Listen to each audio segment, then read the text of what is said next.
Well, good morning and welcome to Llyn Dywarchen in Snowdonia. I just scrambled up the hill, you can see behind me, because I'm going to try and take a different view to the one I normally take when I'm here. I want to get the boathouse and the island, if you can see behind me, into the frame, and maybe later I'll work down around the side of the lake and shoot some of the more familiar views from here. I've actually elected to put my 1.4 times converter onto my longest lens. Now this takes me out to about a sort of 120 millimeters in a full frame shot, and I've also got on there, as you can see, a 2-stop hard grad filter because the sky is quite well defined. I'm not really cutting into those mountains, it's going to come out just fine. And I've loaded up with Fuji Velvia. This is the original Fuji Velvia. I've had it in my freezer for quite a while. My good friend Robin gave me this a few years ago, so it's not classed as Velvia 50 or 100, it's the original Velvia. And to be honest, it's absolutely fine, the quality's perfect.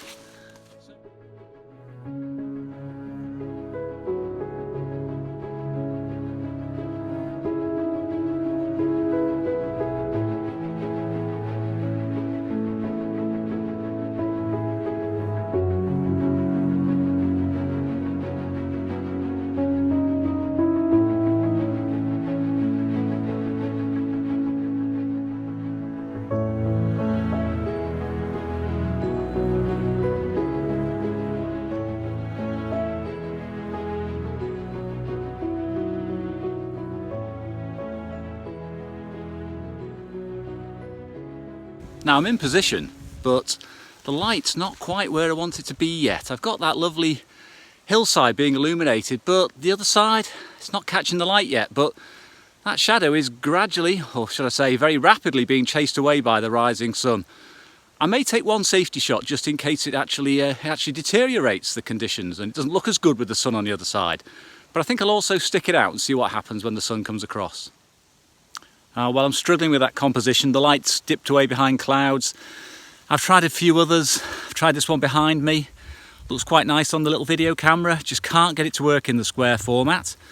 So I think I'll head up to the little knoll behind me, because that does appear to have a better view down onto the lake, and I get a bit more separation. You see that far island?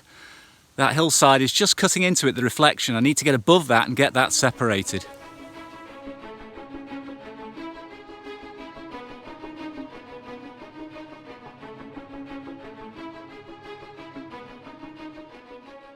Okay, this time I have taken a safety shot because the sun has dipped in and it was too bright before, but it's not quite right at the moment. So rattled off a couple of frames of Velvia at 1/8 and 1/4 of a second, and also a couple of frames of TMax.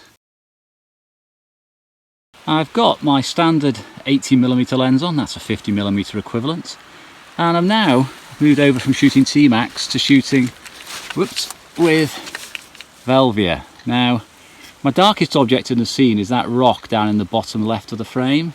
The lightest is the reflection, or actually the sky at the top. Not much between them because I'm cropping out the very top of the image.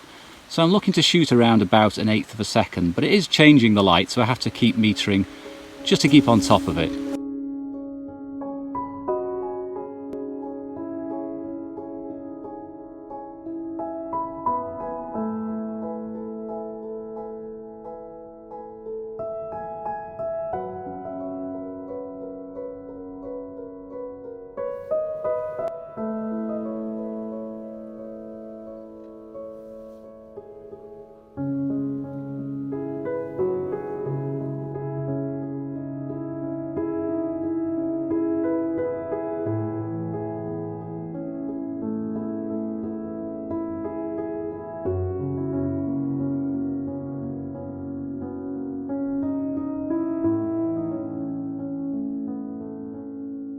Now, in terms of my metering, I typically use this Sekonic Spotmeter. I've been using one of these for about 10-12 years now. It's my second model. The other one got a bit beaten up, but this one is very, very simple and straightforward. It's not a recent model, it's quite an old one, and I typically take readings from the brightest part, as you can see the sky there, and the darkest part of an image, sort of the islands or these rocks in the shade in the foreground.